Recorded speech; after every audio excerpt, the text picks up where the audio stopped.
नमस्कार दोस्तों, कैसे हैं आप सब। आज हम साखी एकेडमी पर आप सभी के लिए एक और वीडियो लेकर प्रस्तुत हैं। आज हम जिस विषय पे बातचीत करने वाले हैं वह हिंदी साहित्य का जो इतिहास है उसका तीसरा काल है, जिसका नाम है रीतिकाल। रीतिकाल के विषय में हम लोग बातचीत शुरू करें उसके पहले आप लोगों को बता दूं कि यह जो वीडियो है लगभग 1 घंटे का होने वाला है। 1 घंटे से अधिक ही समय लगेगा, लेकिन इसमें जो बातें आपको बताएंगे उसमें नामकरण की समस्या, काल विभाजन की समस्या, जो रीतकाल का नामकरण हुआ वो क्यों हुआ, कैसे हुआ, किसने क्या नाम दिया, और साथ ही साथ जो रीतिबद्ध काव्य परंपरा है उसकी जो संपूर्ण जानकारी है इस वीडियो में आपको दी जाएगी। अगर आप चैनल पर नए हैं तो आप चैनल को सब्सक्राइब कर लें तथा बेल आइकन का बटन दबा लें ताकि हिंदी साहित्य की तैयारी से जुड़े जितने भी वीडियो में बना रहा हूं, अपलोड कर रहा हूं, वह आप तक पहुंचते रहे। तो आइए बिना देरी के हम शुरुआत करते हैं अपने वीडियो की। हिंदी साहित्य के इतिहास में कुल 4 काल हैं। पहला काल आप सब जानते हैं, जिसे शुक्ल जी ने वीरगाथा काल कहा था, लेकिन उसका नाम है आदिकाल। दूसरा काल है भक्ति काल, तीसरा काल रीति काल है और चौथा काल है आधुनिक काल। तो जो तीसरा कालखंड है जिसे रीति काल कहा गया है, उसका समय शुक्ल जी ने संवत 1700 से 1900 विक्रमी के मध्य बताया था। संवत 1700 से 1900 विक्रमी के मध्य का मतलब हुआ कि 1643 ईस्वी से 1843 ईस्वी के जो बीच का समय है वह उन्होंने रीति काल के लिए दिया था। अब यहां महत्वपूर्ण बात यह है कि कुछ लोग रीति काल का समय 1643 या 1650 इसी के बीच में मानते हैं, और इसका जो समाप्ति का समय है कुछ लोग 1843 मान लेते हैं और कुछ लोग इसे खींचकर 1850 या 1857 तक भी ले जाते हैं। लेकिन मुझे लगता है कि शुक्ल जी की यह जो काल के जो समय सीमा इन्होंने बताई है यह बड़ी उचित है।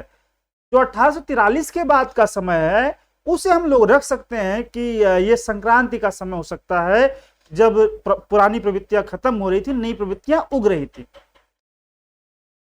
तो रीति काल के अगर समय की बात करें तो 1643 ईस्वी से 1843 ईस्वी, या ये कह सकते हैं 1650 से 1850 के बीच का जो समय है वह है रीति काल का समय। रीति काल को उत्तर मध्यकाल भी कहा जाता है।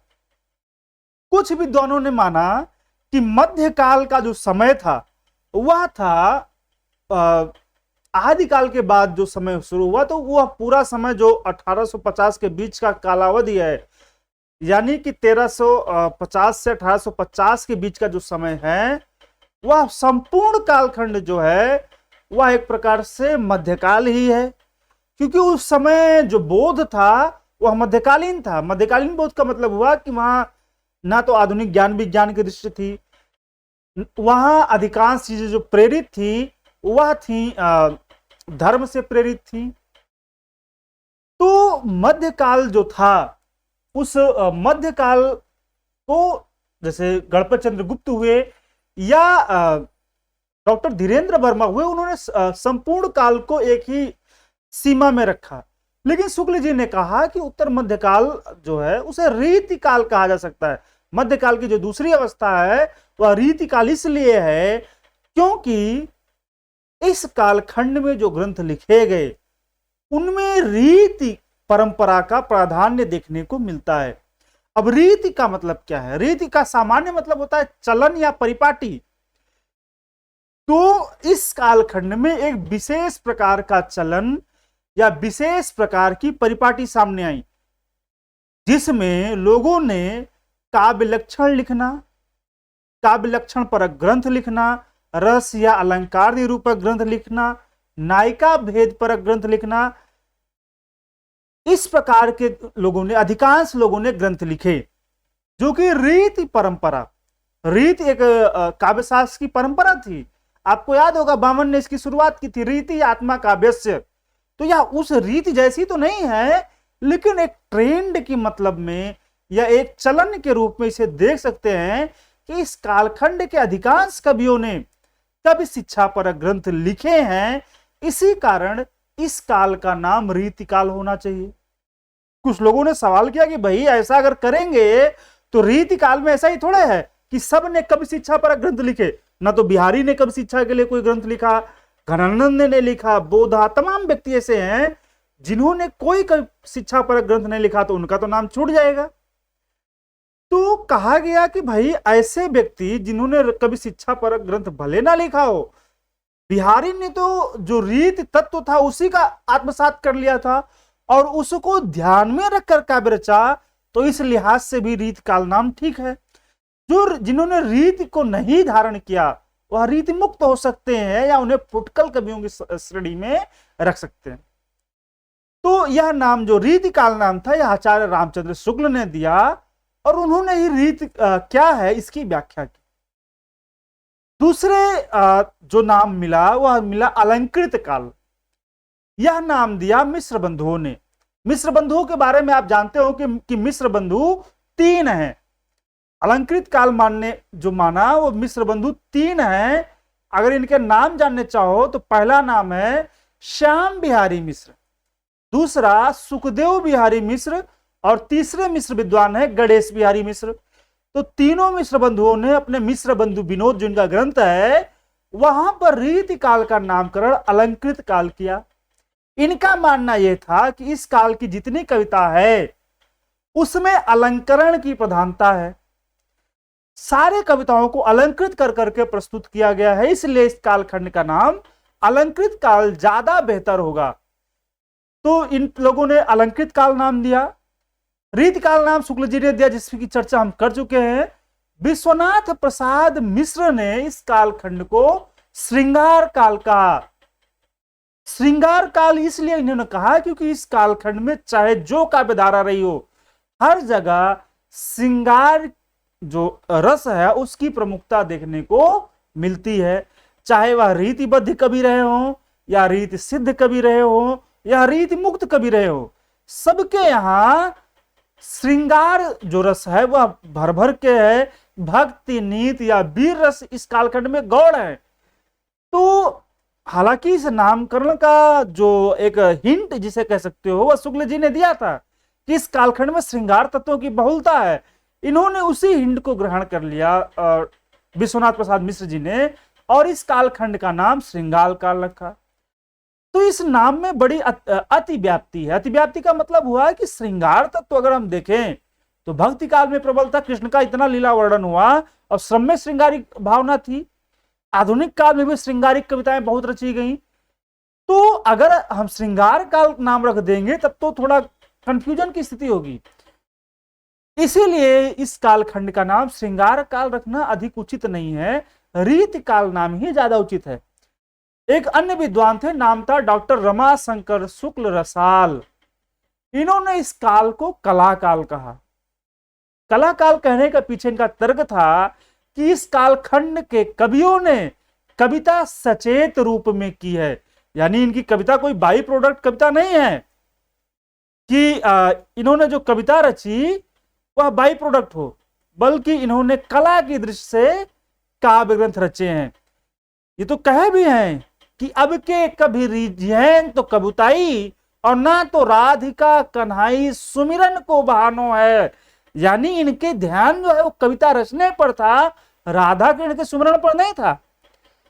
तो इसलिए इस कालखंड को, चूंकि यहाँ के कवि कला के प्रति सचेत है, तो इस काल का नाम कला काल होना चाहिए। हालांकि यह नाम भी बहुत प्रचलित नहीं हुआ और अंततोगत्वा इसका नाम रीति काल ही प्रचलन में आया। अब अगर बात करें कि रीति काल का प्रवर्तक या जो रीति परंपरा है उसका प्रवर्तक कौन है, तो आचार्य रामचंद्र शुक्ल ने चिंतामणि त्रिपाठी को रीति काव्य परंपरा का प्रवर्तक माना है। उन्होंने कहा कि जो केशव दास हैं वैसे तो रीत तत्वों के समावेश उनके यहां मिलता है, लेकिन उनके साथ जो रीति तत्वों की काव्यधारा है वो अविरल शुरू नहीं होती। तो इसलिए हमें लगता है कि चिंतामणि त्रिपाठी से ही रीति काव्य परंपरा की अविरल शुरुआत होती है, तो उन्हें ही रीति काव्य परंपरा का प्रवर्तक कवि कहना चाहिए। लेकिन डॉक्टर नगेंद्र के इतिहास में इस बात का जिक्र किया गया कि नहीं, भले ही केशवदास से अविरल परंपरा ना चली हो, लेकिन जिस प्रकार आधार ग्रंथ ग्रहण करने की चीजें आई, जिस प्रकार से केशवदास ने जो काव्य परंपरा चलाई कि जो लक्षण है वह तो दिया, लेकिन उदाहरण सारा अपना दिया।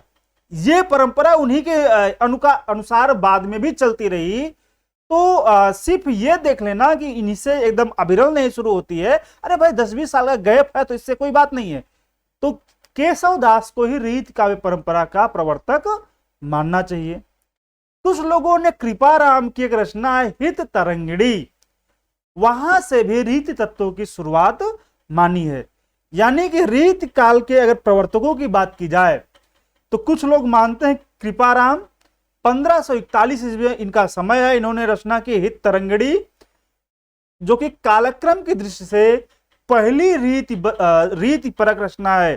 तो कुछ लोग कहते हैं कि इन्हें ही रीति काव्य का प्रवर्तक मानना चाहिए, लेकिन मुझे लगता है कि कृपाराम भक्तिकालीन कवि हैं, तो इन्हें रीति तत्वों के रीति काव्य में रखना उतना उचित नहीं है।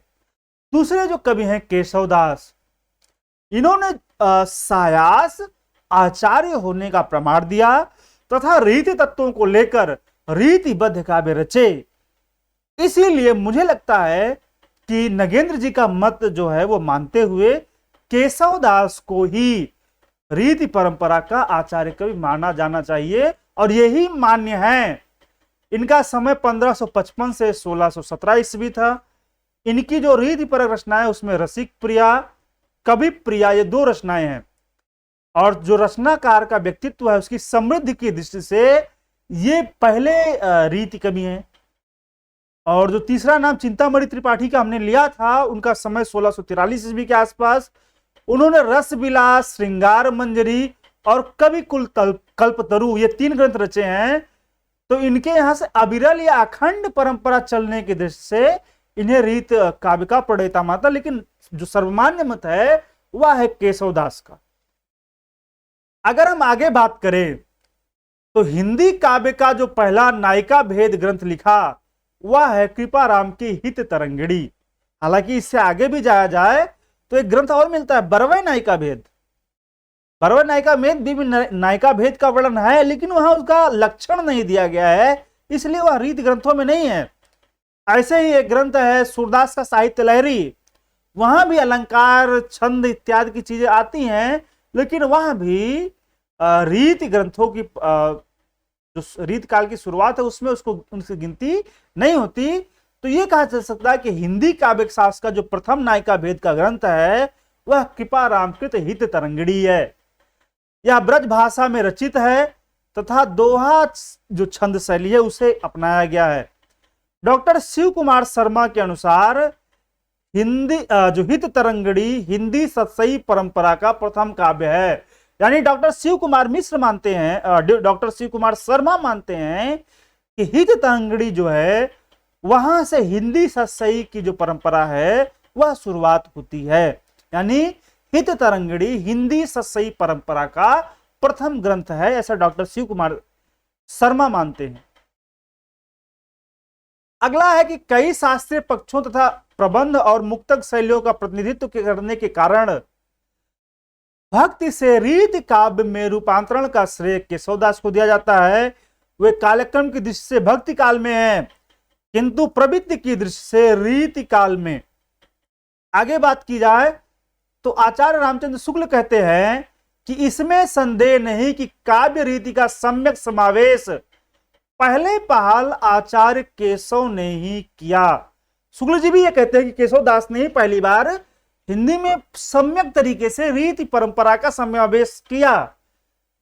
पर हिंदी में रीति ग्रंथों की अविरल और अखंडित परंपरा का प्रवाह केशव की कवि प्रिया के प्रायः 50 वर्ष पीछे चला, और वह भी एक भिन्न आदर्श को लेकर, केशव के आदर्श को लेकर नहीं। हिंदी रीति ग्रंथों की परंपरा चिंतामणि त्रिपाठी से चली, अतः रीति काल का आरंभ उन्हीं से मानना चाहिए। अभी जो बात ऊपर कह चुके हैं कि शुक्ल जी ने चिंतामणि त्रिपाठी से शुरुआत मानी है, तो वह यह है।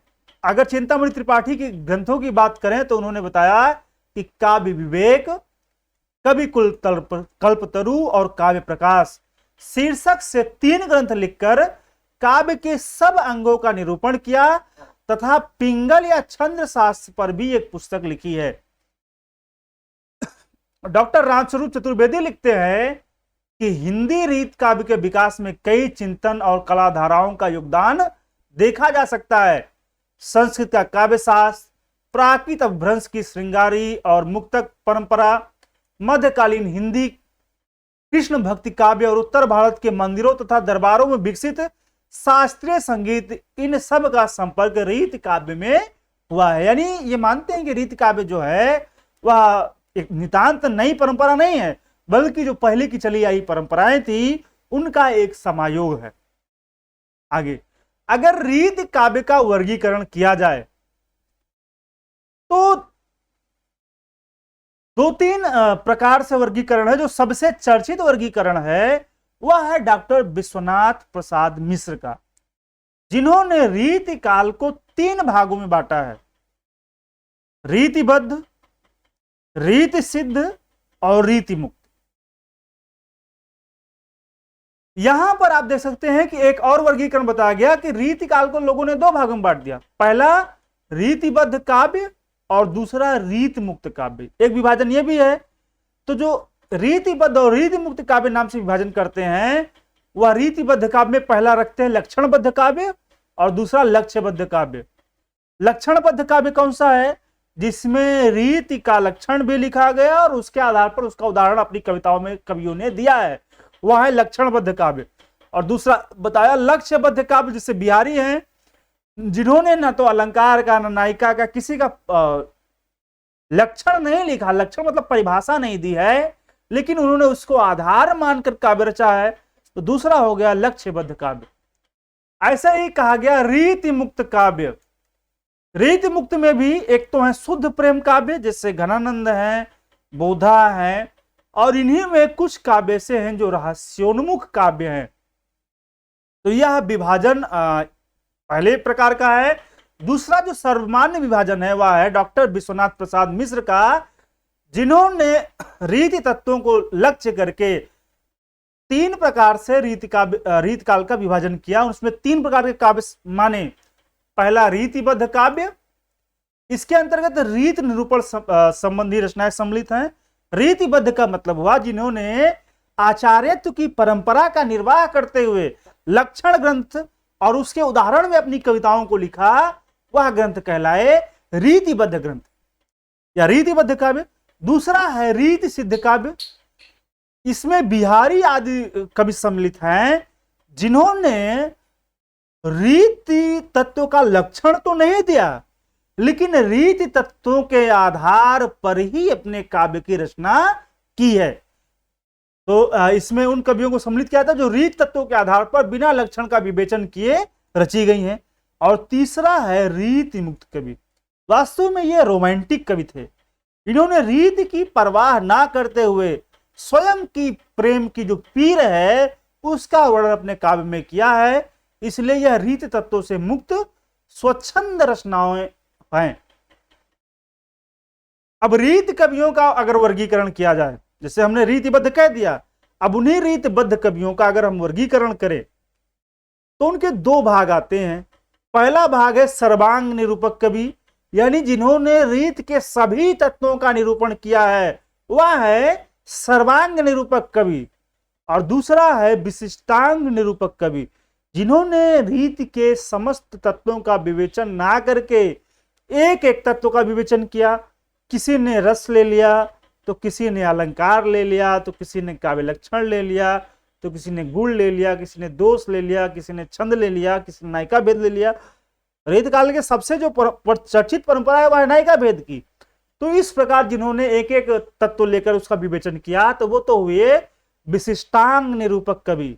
और कुछ ऐसे रहे जिन्होंने रीति के समस्त तत्वों का विवेचन अपने काव्य ग्रंथों में किया, तो वह थे सर्वांग निरूपक कवि। अच्छा, एक विभाजन हम आपको बताना भूल गए।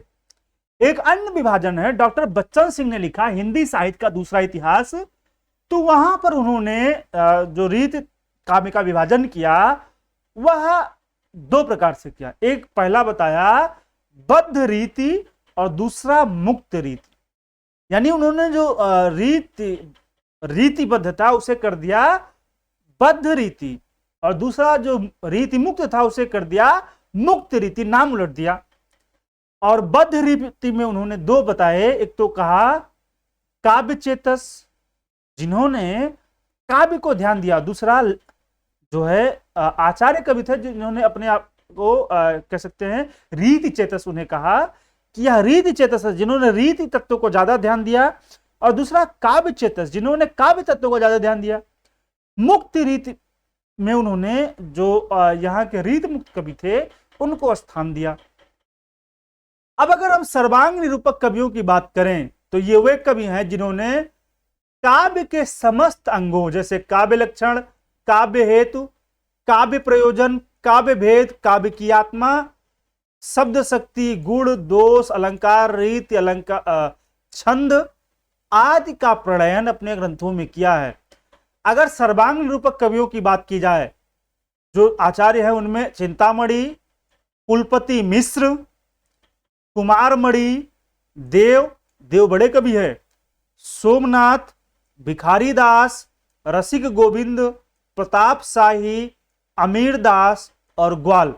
अक्सर एग्जाम में पूछा जाता है कि निम्नलिखित कवियों में से सर्वांग निरूपक कवि है या कवि नहीं है, तो आप इन कवियों को याद कर लीजिए। चिंतामणि, कुलपति मिश्र, कुमारमणि, देव, सोमनाथ, भिखारी दास, रसिक गोविंद, प्रताप शाही, अमीर दास और ग्वाल।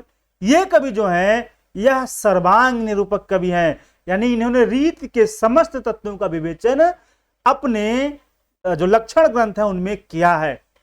दूसरे जो विशिष्टांग निरूपक कवि हैं इन्हीं ने कोई एक तत्व लेकर विवेचन किया, चाहे वो रस ले लिया, चाहे छंद ले लिया, चाहे अलंकार ले लिया या नायिका भेद ले लिया, और उसके आधार पर विवेचन किया। इन कवियों की अगर बात करें तो तोष, रसलीन, पद्माकर, बेनी प्रवीण, सुखदेव मिश्र, याकूब खा, उजियारे, राम सिंह, चंद्रशेखर वाजपेयी, मतिराम, कृष्ण भट्ट देव ऋषि, ये इतने जो जिनका नाम मैंने लिया ये हैं सर्वरस निरूपक कवि, यानी इन्होंने सभी रसों का निरूपण किया है। इन्होंने सिर्फ रस को ग्रहण किया लेकिन रसों में सभी रसों का निरूपण किया। कौन कौन कवि हैं? तोष, रसलीन, पद्माकर, बेनी प्रवीण, सुखदेव मिश्र, याकूब खा, उजियारे, राम सिंह और चंद्रशेखर वाजपेयी। दो कवि ऐसे भी रहे जिन्होंने सभी रसों का विवेचन नहीं किया, सिर्फ श्रृंगार रस का विवेचन किया। इनका नाम पूछ लिया जाता है कि श्रृंगार रस विवेचक कवि कौन सा है, तो उनमें नाम है पहला मतिराम और दूसरा कृष्ण भट्ट देव ऋषि। ये दो कवि ऐसे रहे या ये दो आचार्य कवि ऐसे रहे जिन्होंने सिर्फ और सिर्फ श्रृंगार रस का निरूपण किया है। ऐसे ही कुछ कवि ऐसे थे जिन्होंने नायिका ने भेद का सिर्फ निरूपण किया है, और इनमें से एक प्रमुख कवि हैं कालिदास त्रिवेदी। अलग अलंकार निरूपक कवियों की बात की जाए जिन्होंने अलंकार पर ग्रंथ लिखे हैं तो उसमें जसवंत सिंह, मतिराम, भूषण, पद्माकर, गोप, रसिक सुमति, रघुनाथ बंदीजन, दूल्हा, रसरूप, सेवादास, गिरधर दास। नाम सुनने में आपको थोड़ा सा बोर लग रहा होगा, लेकिन ये इस महत्वपूर्ण इसलिए ये आपको पढ़ा रहा हूं क्योंकि आपको यह नाम आने चाहिए कि कौन सा कवि रस निरूपक रहा है, कौन सा अलंकार निरूपक रहा है, कौन सा छंद निरूपक रहा है। अगर आप ये क्लियर नहीं रहा तो रीति काल के क्वेश्चन में तब बड़ा डाउटफुल हो जाता है, इसलिए आपको क्लियर करवा रहा हूं। अलंकार निरूपक कवियों में जसवंत सिंह, मतिराम, भूषण, पद्माकर, गोप, रसिक सुमत, रघुनाथ बंदीजन, दूल्हा, रसरूप, सेवादास, गिरधर दास। अगर छंद निरूपक कवियों की बात करें तो उसमें मुरलीधर भूषण, सुखदेव मिश्र, मतिराम, राम सहाय, माखन और दशरथ, ये कवि ऐसे रहे जिन्होंने छंदों का भी निरूपण किया है।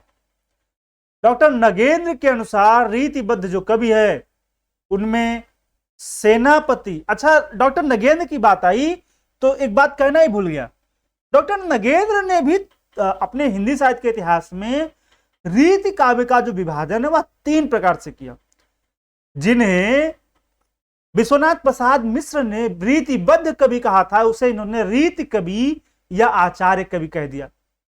क्या कहा? रीतिबद्ध कवियों को रीति या आचार्य कवि कहा डॉक्टर नगेंद्र ने। जो रीत सिद्ध कवि कहा था विश्वनाथ प्रसाद मिश्र ने, उसे डॉक्टर नगेंद्र ने कहा रीतिबद्ध कवि, और जिन्हें रीति मुक्त कहा था उसे इन्होंने भी रीति मुक्त कहा। यानी थोड़ा सा अंतर यह है कि जिन्हें डॉक्टर विश्वनाथ प्रसाद मिश्र रीतिबद्ध कवि कहते हैं, उन्हें डॉक्टर नगेंद्र रीति कवि कहते हैं, और जिन्हें वो रीति सिद्ध कहते हैं उन्हें ये रीतिबद्ध कहते हैं। तो इन्होंने जो रीति बद्ध कवि यानी जिनका जिक्र किया, उसमें सेनापति, बिहारी, रसनिधि, बृंद, नृपशंभु, नेवाज, कृष्ण कवि, हठी जी, विक्रमादित्य, राम सहाय, पजनेश, बेनी प्रवीण। नाम इसलिए याद कर लीजिए क्योंकि आपको अक्सर कंफ्यूजन होता है कि रीत सिद्ध कवि इकलौता नाम याद आता है बिहारी। तो अगर और भी नाम जानना चाहे तो उसमें रसनिधि भी हैं, बृंद भी हैं, नृपशंभु भी हैं, निवाज भी हैं, तो 2-4 के नाम आप याद कर लीजिए। अगर रीति सिद्ध कवियों में बिहारी तो सबसे प्रमुख है, लेकिन अगर किसी और कहा जाता है बिहारी को छोड़ के कौन और को रीति सिद्ध कवि है, तो इनका नाम भी आप ले सकते हैं। ऐसे रीति मुक्त कवियों में घनानंद सबसे सिरमौर कवि हैं, आलम, बोधा और ठाकुर। चारों के बारे में जब बताएंगे, बेचारे इश्क वाले कवि थे, और जब प्रेम में प्रेमिका धोखा दे गई, तब इनकी जो इनकी भक्ति है, जो इनका श्रृंगारिक काव्य है, वह प्रेम से धीरे धीरे उस रहस्यवाद की तरफ बढ़ चला जहां ईश्वर तत्व का आभास होना शुरू हो जाता है। तो अगर सर्वांग निरूपक रीत कवियों की बात की जाए तो पहला प्रमुख नाम है चिंतामणि त्रिपाठी। केशव दास को मैं जब पढ़ा रहा था पहले ही तो बता चुका हूं, उनकी 2 रचनाएं हैं, कवि प्रिया और रसिक प्रिया, जो रीति निरूपक हैं, लेकिन उनका रचना काल है भक्ति काल का, इसलिए उनको भक्ति काल में ही बता चुके हैं। यहां पे बात करें तो जो चिंतामणि त्रिपाठी हैं, इनका जन्म 1609 ईस्वी में हुआ था। स्थान था तिकुआपुर, कानपुर। पिता का नाम था रत्नाकर त्रिपाठी, इनका उपनाम था मणिमाल। उपनाम क्या था? मणिमाल। आश्रयदाता इनके बदलते रहे, यानी एक आश्रयदाता के यहां ये नहीं रह पाए। एक आश्रयदाता थे शाहजहां, दूसरा थे शाहजी भोसले और तीसरे दारा सिको। यानी इनके कई सारे आश्रयदाता रहे हैं। नाम याद कर लीजिए, शाहजहां, शाहजी भोसले और दारा सिको। अगर चिंतामणि त्रिपाठी के प्रमुख ग्रंथों की बात की जाए तो सबसे चर्चित ग्रंथ है कविकुल कल्पतरु। कविकुल कल्पतरु, इसके अलावा छंद विचार पिंगल, यह भी महत्वपूर्ण ग्रंथ है। श्रृंगार मंजरी, रस विचार, काव्य विवेक, काव्य प्रकाश, कृष्ण चरित और रामायण।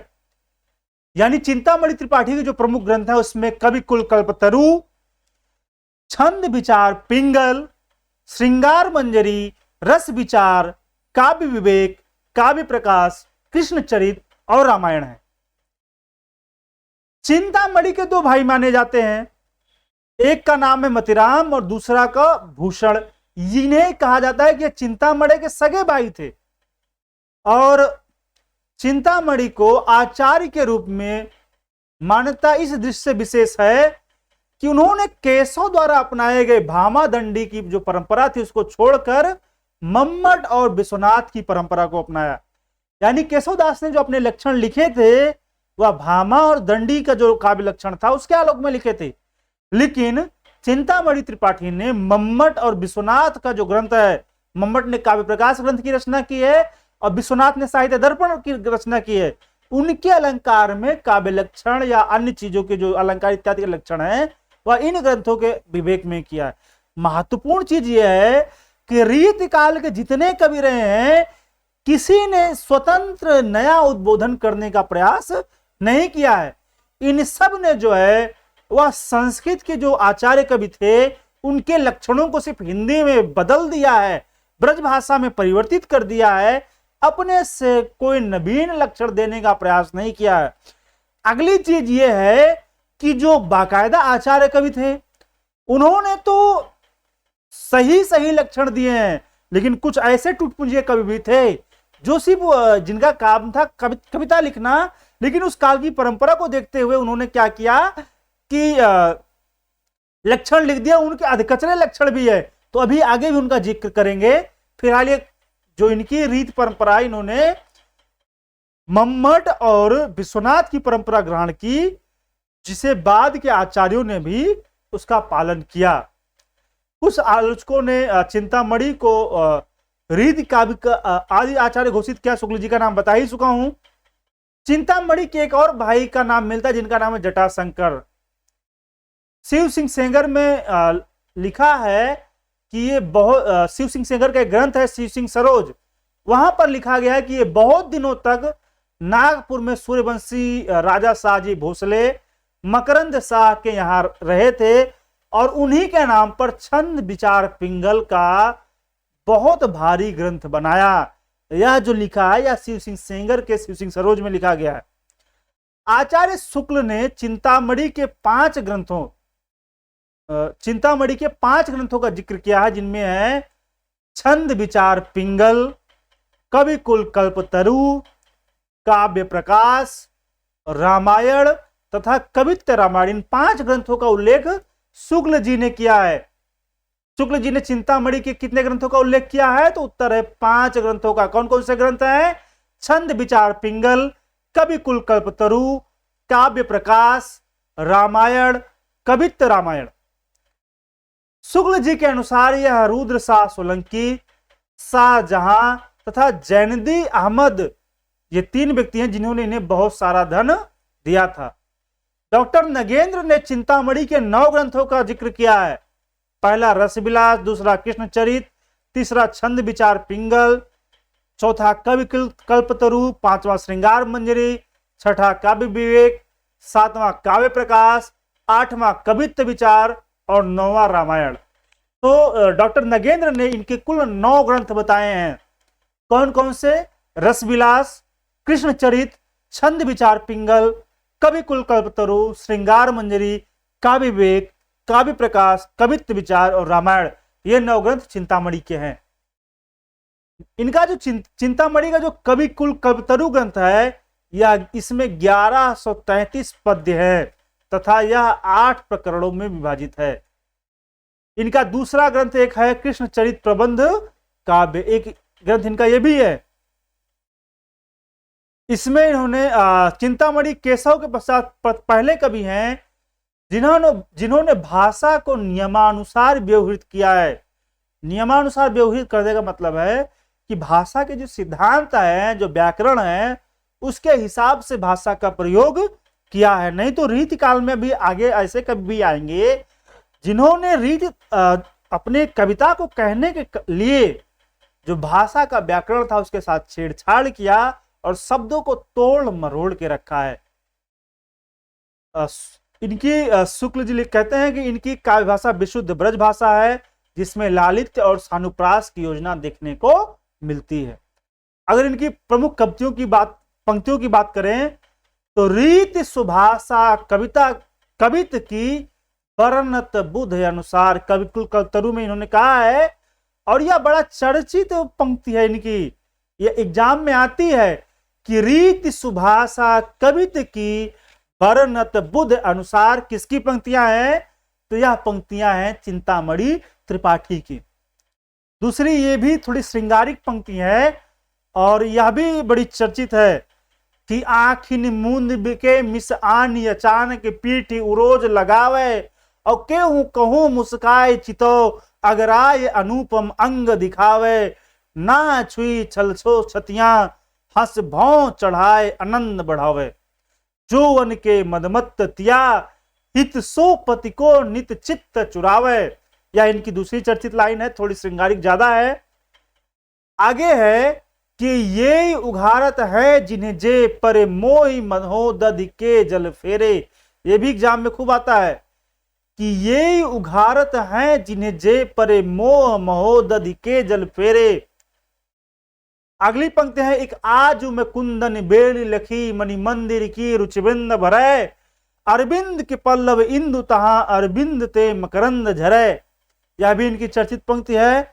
अगली पंक्ति है, मुक्त बुंदन के मुक्तांगन होए, फल सुंदर भवे परयान परे, लखियों दुतिकंद आनंद कला, नननंद शिलाद्रव रूप धरे। ये भी है कि राजे रमा रमनी उपधान अभय वरदान रहे जननेरे। तो ये इनकी कुछ चर्चित पंक्तियां हैं चिंतामणि त्रिपाठी की, याद कर लीजिएगा क्योंकि एग्जाम में पूछे जाते हैं। पहली पंक्ति रीत सुभाषा कवित की वर्णत बुध अनुसार, या दूसरी ये आखिल मुंह बिके मिस आन अचानक पीठ रोज लगावे, या ये यही उघारत हैं जिन्हें जे पर मोह महोदधि के जल फेरे। और बाकी भी आप देख लीजिएगा। अगली जो कवि है उनका नाम है देव। देव का पूरा नाम था देवदत्त। देव रीति काल के यार बड़े बढ़िया कवि रहे हैं और बड़े चर्चित कवि रहे हैं। देव और बिहारी को बड़ा साबित करने के लिए लाला भगवान दीन कृष्ण बिहारी मिश्र में एक जंग ही चली थी।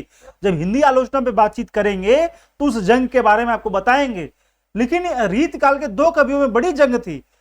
कोई कहता था देव बड़े हैं कि बिहारी, और कोई कहता है बिहारी बड़े हैं कि देव। कृष्ण बिहारी मिश्र ने देव को बड़ा साबित किया, तो लाला भगवान दीन ने बिहारी को बड़ा साबित किया। तो बड़े महत्वपूर्ण कवि हैं रीत काल के। इनका समय है 1673 ईस्वी से 1767 ईस्वी तक का। इनका जन्म स्थान है इटावा जिला, वहां एक कुसमरा नामक गांव है, वहां पर जन्म हुआ था देव का, यानी देवदत्त त्रिपाठी का पूरा नाम देवदत्त था। अगर इनके आश्रयदाताओं की बात की जाए तो बड़े आश्रयदाता रहे भाई साहब के। कहीं से भी इनकी इष्ट जो काव्य रचने की परंपरा थी वह अविरल रूप से पूरी नहीं हो पाती थी, जरूरत इनकी पूरी नहीं हो पाती थी, तो ये लगातार अपने जो है आश्रयदाताओं को परिवर्तित करते रहे। कई आश्रयदाताओं के यहां रहे, और इन्हीं सब कवियों को देखकर ऐसा लगता है कि जो रीति काल के कवि हैं वह दरबार के कवि हैं।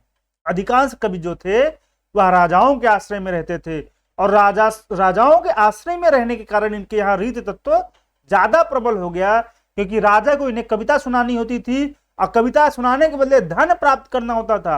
और धन प्राप्त करने के लिए पहली चीज तो ये थी कि राजा कविता को जाने, तो जब तक वाह वाह उसके मुंह से नहीं निकलेगा तो धन कहां से निकलेगा। तो इसीलिए इन लोगों ने रीति परक जो ग्रंथ थे वो रचे थे, ताकि राजा थोड़ा बहुत जान जाए कि इसमें रस है, इसमें अलंकार है, और उसी से इनका जो धन उगाही का काम है वो हो सके।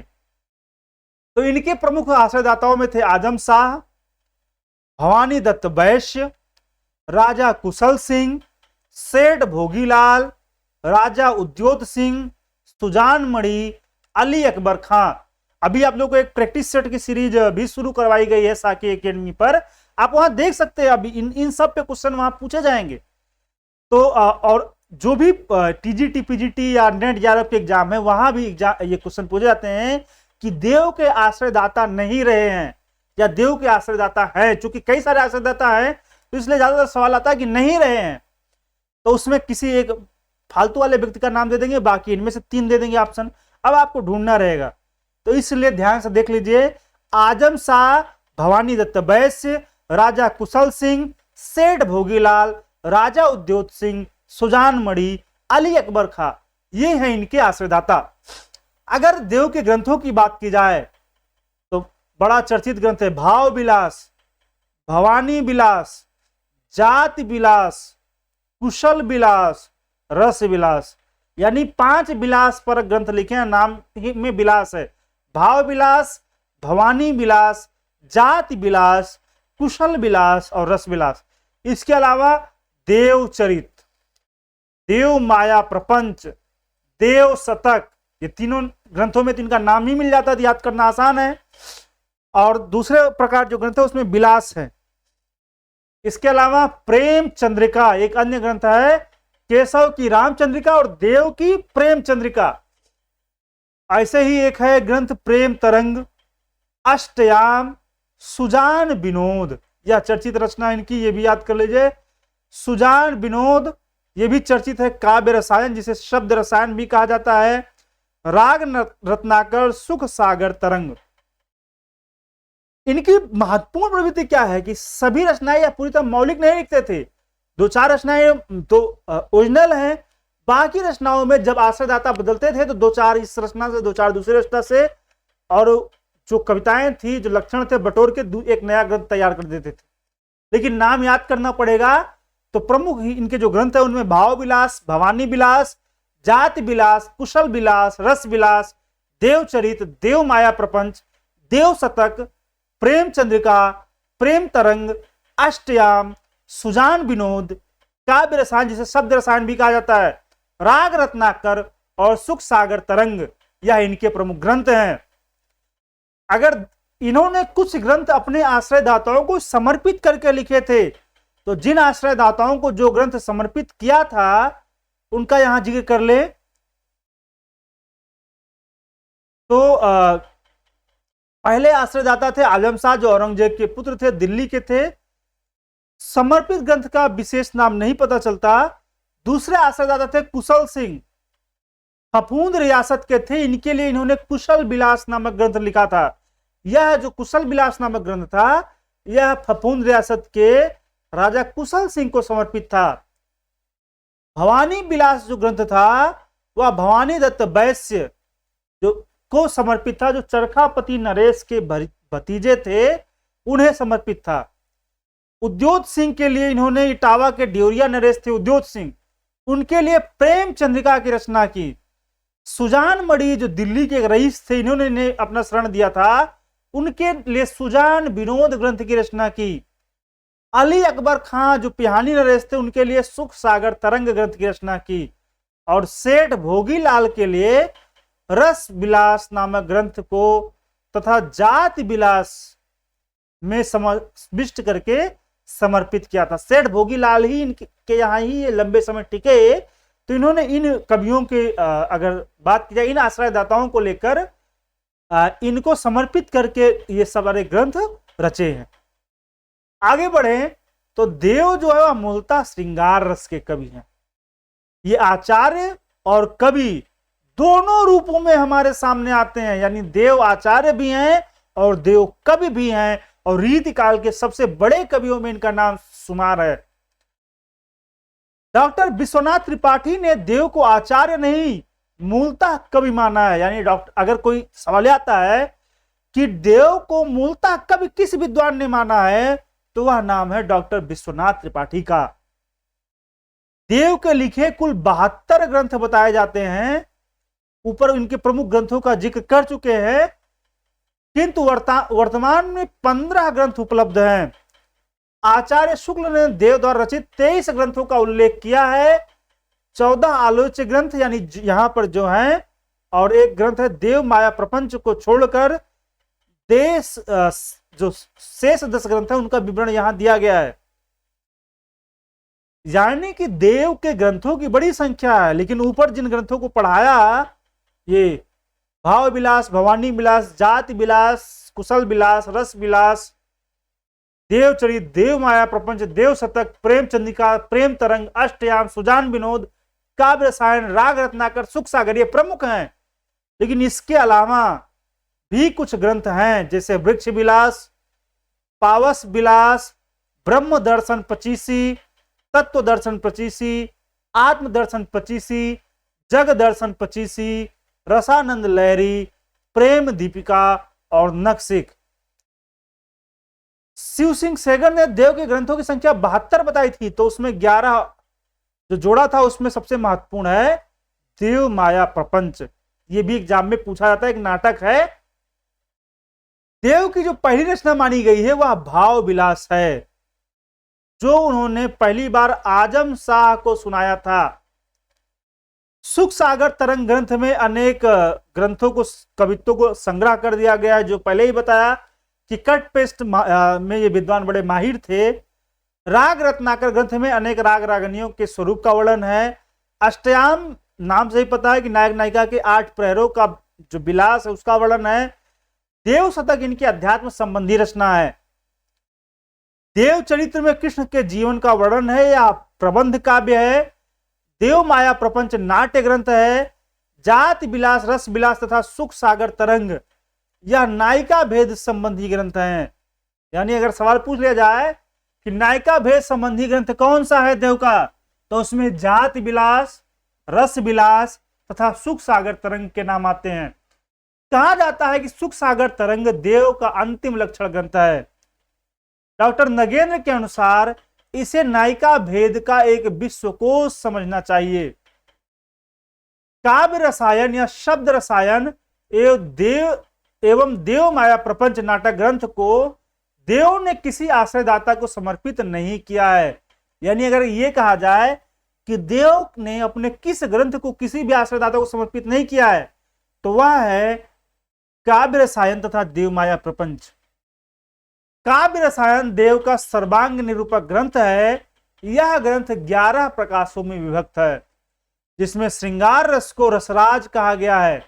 यानी अगर कहा जाए कि श्रृंगार रस को हिंदी में रसराज किसने माना है, तो वह कवि हैं देव। काव्य रसायन में 33 संचारी भावों के अतिरिक्त भानुदत्त मिश्र द्वारा उल्लिखित छल नामक 34वें संचारी भाव का जिक्र किया गया है। अगर आप लोग रस जब पढ़ेंगे तो वहां बताया जाएगा कुल संचारी भाव 33 हैं, लेकिन भानुदत्त मिश्र ने एक और संचारी भाव बताया जिसका नाम था छल। उसका जिक्र काव्य रसायन में देव कवि ने किया है। देव के संदर्भ में आलोचकों ने कहा है, एक आलोचक है, इनकी कविता में अजायब घर की भांति अच्छे अच्छे छंद देखते चले जाइए, परंतु उसमें बिहारी की भांति उतने चोज नहीं मिलते, किंतु इसके साथ ही साथ इनके साहित्य में अभूतपूर्व कोमलता, रसिकता, सुंदरता आदि कूट कूट कर भरे हैं। ऐसे उत्कृष्ट पद्य किसी अन्य कविता में स्वप्न में भी नहीं देखे जाते। यह कथन मिश्र बंधुओं का है। भाई साहब, इन्होंने ही शुरुआत कर दी थी। जब इन्होंने हिंदी नवरत्न लिखा था तभी से शुरुआत कर दी थी। ये जो है देव बड़े की बिहारी वाला जो चैलेंज था, और बाद में तो कभी जुड़ते गए। तो देव के काव्य सौंदर्य पर रीझ कर मिश्र बंधु लिखते हैं कि इनकी कविता में अजायब घर की भांति अच्छे से अच्छे छंद देखते चले जाइए, परंतु उसमें बिहारी की भांति इतने चोज नहीं मिलते।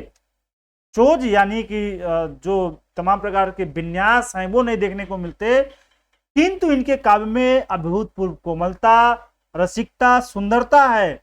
और कहते हैं कि ऐसे इतने सुंदर उत्कृष्ट मतलब जो खूब बढ़िया पद हो, अन्य कविता में स्वप्न में भी नहीं देखे जाते। यानी देव की कविता पर ये बड़े रीझे हुए थे, इसीलिए कह रहे हैं कि देव के समान दूसरा कोई कवि नहीं है। आचार्य रामचंद्र शुक्ल इनके बारे में कहते हैं कि आचार्य और कवि दोनों रूपों में ये देव हमारे सामने आते हैं। इनका अर्थ सौष्ठव और नवोन्मेष बिरले ही कवियों में देखने को मिलता है। यानी शुक्ल जी भी इनके सौंदर्य को महसूस करते हैं और लिखते हैं कि इनके समान अर्थ सौष्ठव और नवोन्मेष यानी नए नए भाव को व्यक्त करने की जो क्षमता है वह बहुत कम कवियों में है। रीति काल के कवियों में बड़े ही प्रगल्भ और प्रतिभा संपन्न थे, इसमें संदेह नहीं। इस काल के बड़े कवियों में इनका विशेष गौरव का स्थान है। आगे लिखते हैं कि कवित्व शक्ति और मौलिकता देव में खूब थी, पर उनके सम्यक स्फुरण में उनकी रुचि प्रायः विशेष बाधक हुई है। कभी कभी वे बड़े पेचीले मजमून का हौसला बांधते थे। ये सवाल पूछा था कि शुक्ल जी ने किसके विषय में कहा है कि कभी कभी वे बड़े पेचीले मजमून का हौसला बांधते थे, तो यह बात उन्होंने देव के संदर्भ में कही है। नवोन्मेष और बिरला कवि भी कहा है, लेकिन कहा कि इनकी जो रुचि थी वह अच्छे अच्छे काव्य रचने में प्रायः इनकी बाधक साबित हुई, और ये बड़े पेचीले और बड़े बड़े मजमून बांधते थे, पर अनुप्रास के आडंबर को रुचि बीच में ही उनका अंग भंग करके सारे पद्य को कीचड़ में फंसा छकड़ा बना देती थी। यानी ये महोदय अनुप्रास के आडंबर के इतने प्रिय थे, यानी अनुप्रास अलंकार इनको इतना प्रिय था कि वह लाने के चक्कर में सारे के सारे जो कल्पना सत्य जी जो पद था उसका सत्यानाश कर जाते थे। भाषा में कहीं कहीं स्निग्ध प्रवाह ना आने का एक कारण यह भी था। अधिकतर इनकी भाषा में प्रवाह पाया जाता है, कहीं कहीं शब्द व्यय बहुत अधिक है और अर्थ अल्प। वास्तव में शुक्ल जी यहां ध्यान दिलाना चाहते हैं कि इन लोगों ने शब्द ज्यादा प्रयोग किया। रीतकाल की कविता में यह महत्वपूर्ण चीज है कि आप जब रीतकाल की कविता पढ़े तो ध्यान दें कि हर शब्द का अर्थ ही नहीं निकाल पाएंगे, और बड़ा तोड़ मरोड़ के इन्होंने शब्दों को प्रस्तुत कर दिया है।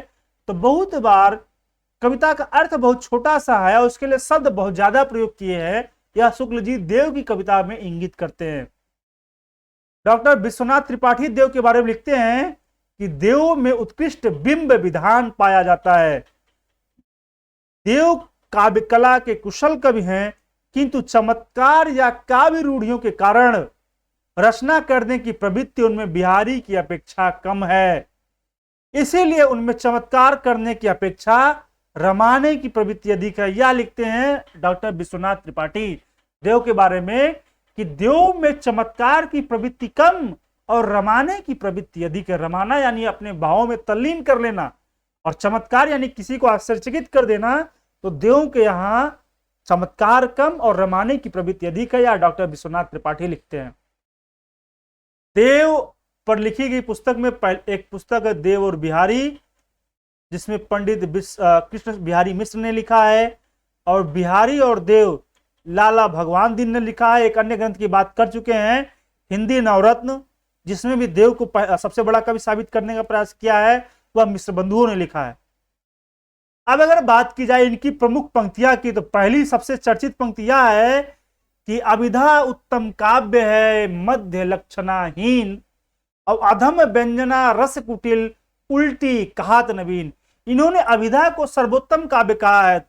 अगर सवाल आए एक अभिधा को सबसे उत्तम काव्य किसने कहा है, तो वह देव है। वास्तव में अभिधा, लक्षणा और व्यंजना शब्द शक्तियां हैं। शब्द शक्ति यानी शब्दों के अर्थ को प्रकट करने वाली शक्तियां। इनके माध्यम से जो कविता है वह अपने अर्थ को व्यक्त करती है। तो अभिधा वह शब्द शक्ति है जो सीधे, सपाट और सरल शब्दों में किसी शब्द का अर्थ व्यक्त करती है। लक्षणा जो लक्ष्यार्थ व्यक्त करती है, यानी अगर कहा जाए कि यह गधा है तो व्यक्ति गधा नहीं होता, बल्कि उसमें कुछ गुण ऐसे होते हैं जिसके कारण उसे गधा कह दिया जाता है। अधम व्यंजना कहते हैं कि जो व्यंजना है जो लक्ष्यार्थ भी नहीं बल्कि अर्थ को व्यंजित करती है, तो उसे अधम कहते हैं। यानी इन्होंने सबसे महत्वपूर्ण चीज पहला जो कथन कहा कि अभिधा उत्तम काव्य है मध्य लक्षणाहीन, और अधम व्यंजना रस कुटिल उल्टी कहत नवीन। अगली जो कविता है यह बड़ा सुंदर है कि डार द्रुम पल्लना बिछौना नव पल्लव के सुमन झंगूला सो है तन छवि भारी दे। ऋतु वर्णन है इसमें, बड़ा सुंदर मार्मिक जो शैली है, गेय शैली है, वह देखने को मिलती है। एक अन्य है कि सखी के सकोच गुर सोच मृग लोचनी, परसानी प्रिय सो जो उन नेक हंसी हुयो गात। ये पंक्तियां बड़ी आती है, इसको भी याद कर लीजिएगा कि बड़े बड़े नैनन सो आंसू भरी धरी, और गोरे गोरे मुख आज औरों सो बिलाने जात। पहली पंक्ति भले छोड़ ही दी जाए, ये जो है कि गोरे गोरे मुख आज औरों सो बिलोनो जाती बिलानो जाती। बड़ी बार पूछा जाता है कि गोरे गोरे मुख आज औरों सो बिलानो जात किसकी रचना है, या ये पंक्ति आ जाती है डार द्रुम पलना बिछौना नव पल्लव के, किसकी काव्य पंक्तियां हैं, या अभिधा उत्तम काव्य है किसकी काव्य पंक्तियां हैं, तो यह सब देव की पंक्तियां हैं। ऐसे ही एक जगह बारिश का वर्णन किए हैं कि झाहरी झाहरी झीनी बूंदे परती मानो, घहरी घहरी घटा घेरी है गगन में, अब आंखें खोल देखा ना तो घन है ना घन श्याम, और वही घाई बूंदे छाए आंसू है द्रिगन में। तो बड़ी सुंदर पंक्तियां हैं, ये भी आप याद कर लीजिए, ये भी एग्जाम में आती हैं। अगली पंक्ति है कि शासन ही में समीर गयो और आंसू ने ही सब नीर गयो ढरी, और तेज गयो गुणलय अपने अरु भूमि गई तनुकी तनुता करी। एक अन्य पंक्ति है कि जब ते कुंवर कान्ह रावरी कला निधान, और बैठी बाल बकत बिलोकत बिकनी सी। एक अन्य बड़ी चर्चित पंक्ति है कि सांवरे लाल को सांवर रूप में नैननी में कजरा करी राख्यो, एक अन्य पंक्ति है इनकी कि भाषा प्राकृत संस्कृत देखी महाकवि पंथ और अपनी अपनी रीति के काव्य और कवि रीति। तो देव की काफी पंक्तियां चर्चित रही हैं। हरि रहो भनक भनक तार तरन की, तनक तनक तामे झनक चुरीन की। ये भी आती है एग्जाम में कि भरी रहो भनक भनक तार तरन की, तनक तनक तामे झनक चुरीन की।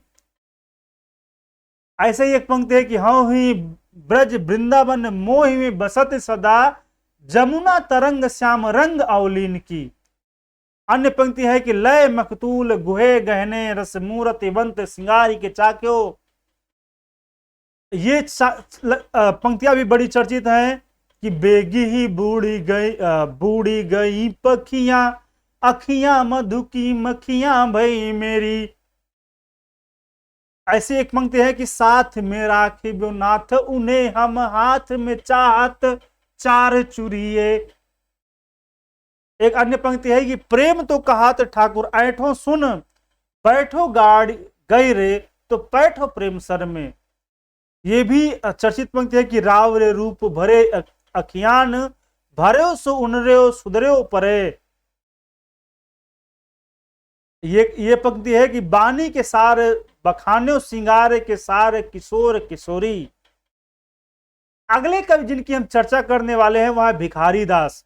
अच्छा, इनके नाम के पीछे इनके कायस्थ लिख दिया गया है। कारण यह है कि भिखारी दास नाम से एक कवि और हुए हैं, तो इसलिए इनके नाम में भिखारी दास कायस्थ लगा दिया गया है। जन्म 18वीं शताब्दी 1750 ईस्वी के आसपास। जन्म स्थान इनका है क्योंगा, जो कि प्रतापगढ़ में शायद आता है। परिवार में पितामह है रामदास, पिता का नाम है कृपाल दास, भाई का नाम है चयन दास, पुत्र का नाम है अवधेश लाल, पौत्र का नाम है गौरी शंकर। उपनाम है इनका दास। आश्रयदाता है हिंदूपति प्रतापगढ़ नरेश, पृथ्वी सिंह के अनुज हैं।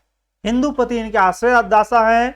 रचनाएं की बात की जाए तो सबसे चर्चित रचना है काव्य निर्णय, दूसरी श्रृंगार निर्णय, तीसरी शब्द नाम कोश, 14 छंदोड़ो पिंगल, 5वां विष्णु पुराण भाषा, 6ठा शतरंज सतिका, अगला रस सारांश और आखिरी है अमर कोश, जिसे शब्द नाम प्रकोश भी कहा जाता है।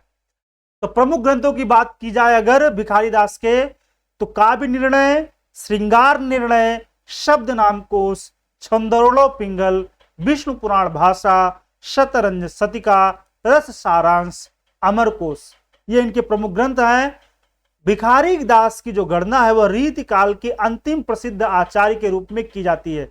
यानी इन्हें रीति काल का अंतिम प्रसिद्ध आचार्य कवि कहा गया है। मिश्र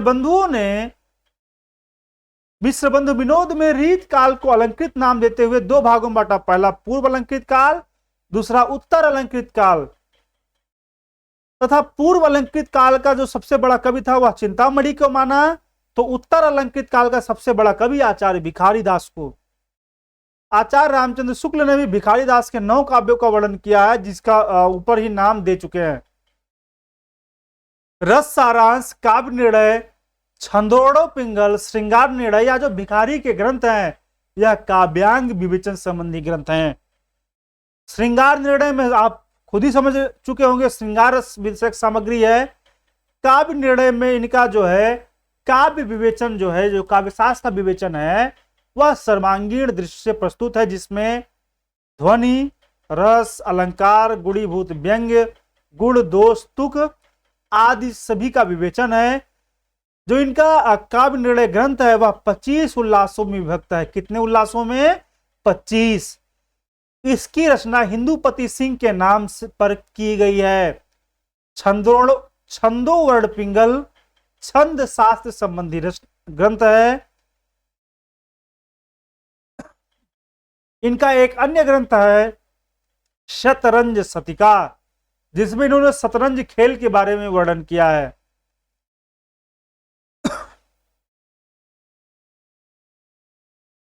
आगे अगर बात की जाए तो भिखारी दास के बारे में आचार्य शुक्ल कहते हैं कि देव सी ऊंची आकांक्षा या कल्पना जिस प्रकार इनमें कम पाई जाती है, उसी प्रकार उनकी सी असफलता भी कहीं नहीं मिलती। जिस बात को ये जिस ढंग से चाहें वह ढंग बहुत विलक्षण ना हो, कहना चाहते थे उस बात को कहने की पूरी सामर्थ्य इनमें थी। दास जी ऊंचे दर्जे के कवि थे। या लिख लीजिए कि दास जी को ऊंचे दर्जे का कवि आचार्य रामचंद्र शुक्ल ने कहा है।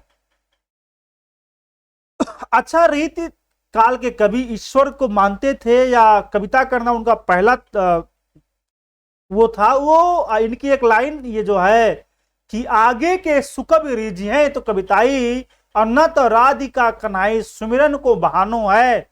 इसी आधार पर कहा जाता है कि रीत तत्व जो रीत कवि थे उनका प्रमुख काम था काव्य रचना, और अगर काव्य रचना में फेल हो गए तो कह देते थे कि भगवान श्री कृष्ण का सुमिरन कर लिए। एक अन्य इनका रचना है कि ब्रज भाषा हेतु ब्रजवास ही न अनुमानो, ऐसे कबीर ने की बानु हूं सो जानिए। इन्होंने ही लिखा है कि तुलसी गंग दुओ भय सुकबिन के सरदार, और इनके काव्य में मिली भाषा विविध प्रकार। यह दास की पंक्तियां हैं। दास की चर्चित पंक्ति है कि काव्य की रीत सिखिए सुकबीन सो। अन्य पंक्तियां हैं कि ब्रज भाषा रुचिर कहे सुमति सब कोई, और मिल संस्कृत पारस्यो पय अति प्रगट जो होए। इन्होंने भाषा में तुक पर बड़ा जोर दिया। लिखा कि भाषा वर्णत में प्रथम तुक चाहिए विशेष, उद्यम उत्तम मध्यम अधम सो भांति को लेखी। अन्य पंक्तियां हैं, लेकिन इन्होंने जो काव्य प्रयोजन था उस पर कुछ पंक्तियां लिखी थी जो बड़ी चर्चित हुई कि एक लह तप पुंजन के फल, क्यों तुलसी अरु सूर गुसाई, और एक लह बहु संपत्ति के सब, भूषण ज्यों बर वीर बढ़ाई, और एक को जस ही सो प्रयोजन, है रस खानी रहीम की नाई, और दास कवि तन की चर्चा, बुधवंतन को सुख दे सब बटाई। यह इनकी बड़ी चर्चित पंक्ति है जो काव्य प्रयोजन के संदर्भ में इन्होंने कही थी। अगले कवि हैं सोमनाथ। ये भरतपुर के प्रताप सिंह के आश्रय में रहते थे। पिता का नाम था नीलकंठ। इनकी प्रमुख रचना है रस पीयूष निधि, श्रृंगार विलास पंचाध्यायी और माधव विनोद। एक चीज कहना चाहेंगे कि जो रीति काल है यहाँ बहुत ग्रंथ हैं, तो रीत काल के ग्रंथों के विषय में एक वीडियो बनाएंगे जिसमें आपको किन किन ग्रंथों को याद करना चाहिए। रीत तत्व विवेचन वाले, रस छंद अलंकार वाले, वो एक अलग ही सूची बनाकर आपको उसके बारे में समझाया जाएगा। लेकिन अभी एक एक कवि के नाम से आप ग्रंथों को देखते चलिए, क्योंकि कहा जाता है कि अगर किसी चीज को 4-5 बार आप पढ़ जाए तो आपको याद हो जाती है, इसीलिए आपको पढ़ाया जा रहा है। अगले कवि हैं प्रताप शाही। यह टीकाकार के रूप में ज्यादा प्रसिद्ध हुए। चरखारी नरेश विक्रम सिंह के आश्रम रहते थे। इनकी प्रमुख रचना है व्यंग्यार्थ कौमुदी। व्यंग्यार्थ कौमुदी के अलावा इन्होंने श्रृंगार मंजरी, श्रृंगार सरोमणि, काव्य विनोद, जुगल नक्सिक और रामचंद्रिका जैसे ग्रंथों की रचना की है। सॉरी, रस चंद्रिका, गलत उच्चारण हो गया। प्रमुख ग्रंथ हैं इनके प्रताप शाही के व्यंग्यार्थ कौमुदी, श्रृंगार मंजरी, श्रृंगार शिरोमणि, काव्य विनोद, जुगल नक्सिक, रस चंद्रिका। ग्वाल कवि, इनके प्रमुख ग्रंथ हैं रसिकानंद भावना, कवि दर्पण, बलबीर विनोद, साहित्यानंद, प्रस्तार प्रकाश, नेह निर्वाण, बंसी वीसा, हमीर हट, विजय विनोद, कुब्जाष्टक, गुरु पचासा, निम्बार्क स्वाम्यष्टक, इश्क लहर दरियाव, कवि हृदय विनोद और रस तरंग। ग्वाल की प्रमुख रचनाएं हैं ये। इसके बाद अगले कवि हैं अमीर दास। अमीर दास की पंक्तियां हैं सभा मंडन, प्रमुख जो ग्रंथ है उसमें सभा मंडन, वृत्त चंद्रोदय, ब्रज विलास सतसई, शेर सिंह प्रकाश, श्री कृष्ण साहित्य सिंधु, वैद्य कल्प तरु तथा अश्व संहिता प्रकाश।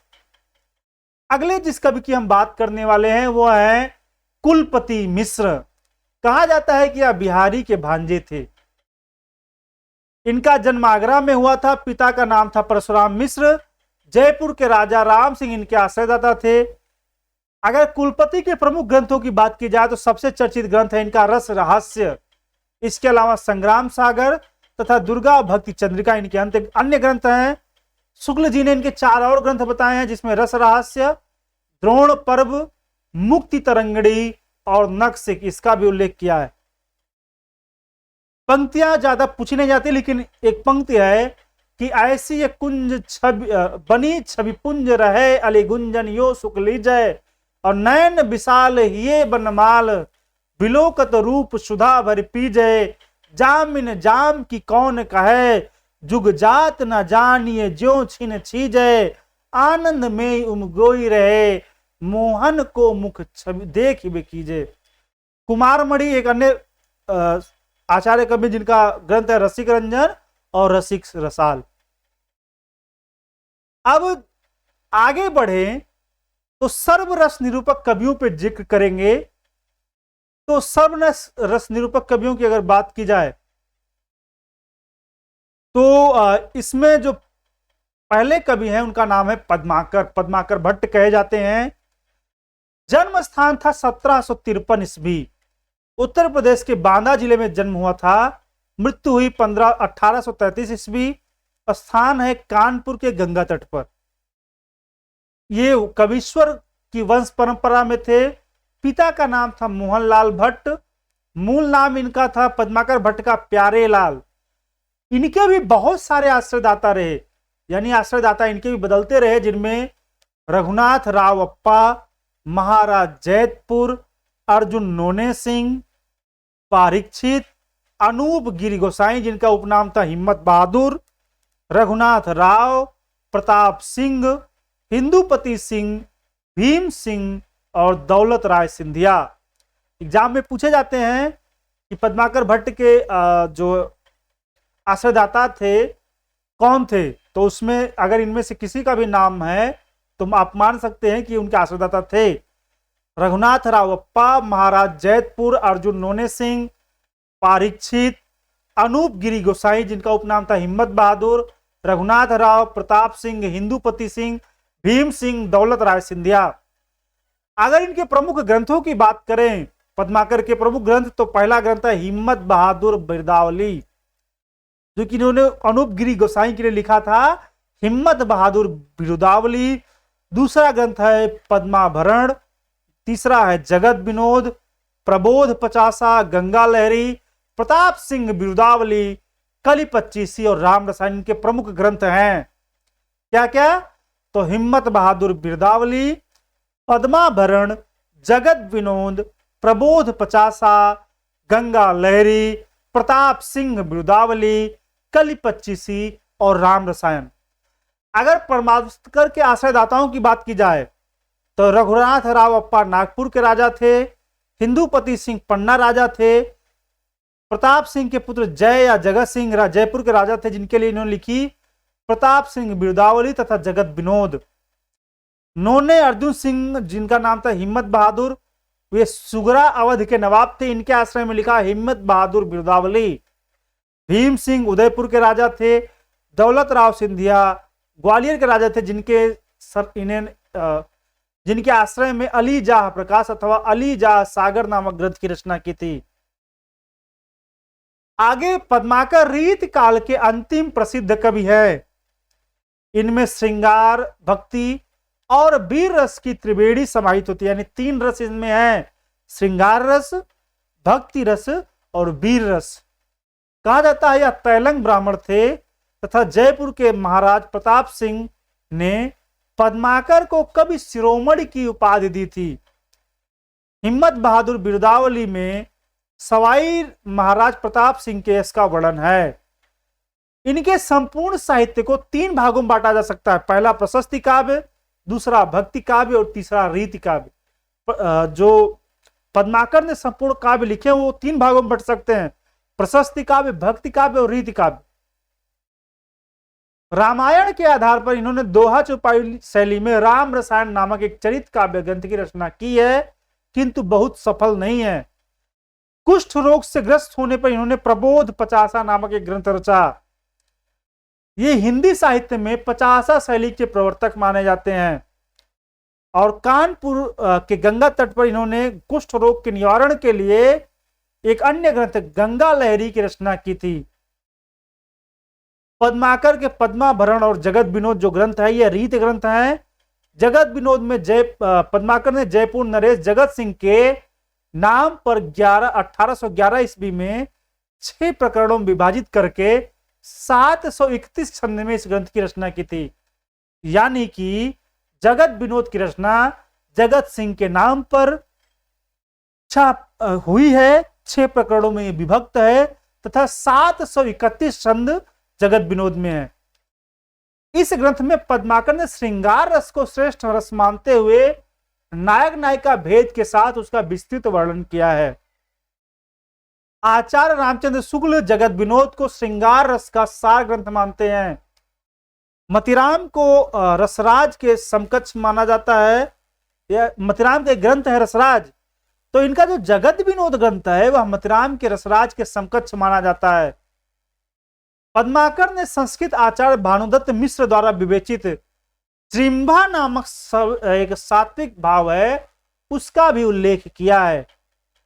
पद्माभरण पद्माकर का अलंकार विवेचन संबंधी ग्रंथ है। इसकी रचना भी जयपुर में की। इसमें 100 अलंकारों के लक्षण और उदाहरण दिए गए हैं। पद्माकर की काव्य भाषा पर बुंदेलखंडी का प्रभाव है। शुक्ल जी इनके बारे में लिखते हैं कि भाषा की सब प्रकार की शक्तियों पर इस कवि का अधिकार दिखाई पड़ता है। कहीं तो इसकी भाषा स्निग्ध मधुर पदावली द्वारा एक सजीव भाव भरी प्रेम मूर्ति खड़ी करती है, कहीं तो भाव या रस की धारा बहाती है, कहीं अनुप्रास की ललित झंकार उत्पन्न करती है, कहीं वीर दर्प से क्षुब्ध वाहिनी के समान अकड़ती और कड़कती हुई चलती है, और कहीं शांत सरोवर के समान स्थिर गंभीर होकर मनुष्य जीवन की विश्रांत की छाया दिखाती है। सारांश यह है कि इनकी भाषा में वह अनेक रूपता है जो बड़े कवि में होनी चाहिए। भाषा की ऐसी अनेक रूपता गोस्वामी जी में ही दिखाई देती है। यह शुक्ल जी का बड़ा महत्वपूर्ण कथन है। रीति काल के कवियों में सहृदय समाज ने बहुत श्रेष्ठ स्थान देता आया है। ऐसा सर्वप्रिय कवि इस काल के भीतर बिहारी को छोड़कर दूसरा नहीं हुआ। अपनी परंपरा के परमोत्कृष्ट कवि हैं। इसी प्रकार अंतिम प्रसिद्ध अंतिम भी विश्वनाथ त्रिपाठी इनके बारे में लिखते हैं, इनकी मधुर कल्पना ऐसी स्वाभाविक और हाव भावपूर्ण मूर्ति विधान करती है कि पाठक मानो प्रत्यक्ष अनुभूति में मग्न हो जाता है। ऐसा सजीव मूर्ति विधान करने वाली कल्पना बिहारी को छोड़कर अन्य किसी कवि में नहीं पाई जाती है। बिहारी रीति काल के प्रारंभिक श्रेष्ठ कवि हैं तो पद्माकर अंतिम। यह लिखा विश्वनाथ त्रिपाठी ने।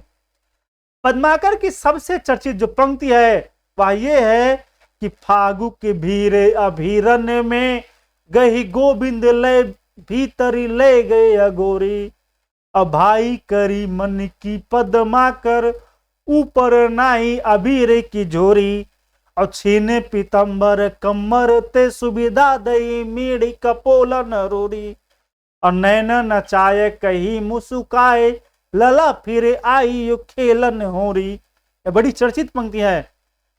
ऐसे ही इन्होंने एक अन्य लिखा कि मीनागढ़ बंबई सुमंद मंदराज गंधराज बंग, और बंदर को बंद करी बंदर बसोवे गो, और कहे पद्माकर कसक कश्मीर हूं को पिंजर सो घेरी के कलिंजर छुड़ावे गो। दौलत राय सिंधिया की जब मृत्यु हुई थी तब यह पद्य इन्होंने, यह जो कविता यह पढ़ा था कि मीनागढ़ बंबई सुमंद मंदराज गंधराज बंग, बंदर को बंद गरी बंदर बसावे गो, और कहे पद्माकर कसक कश्मीर हूं को पिंजर सो घेरी के कलिंजर छुड़ावे गो।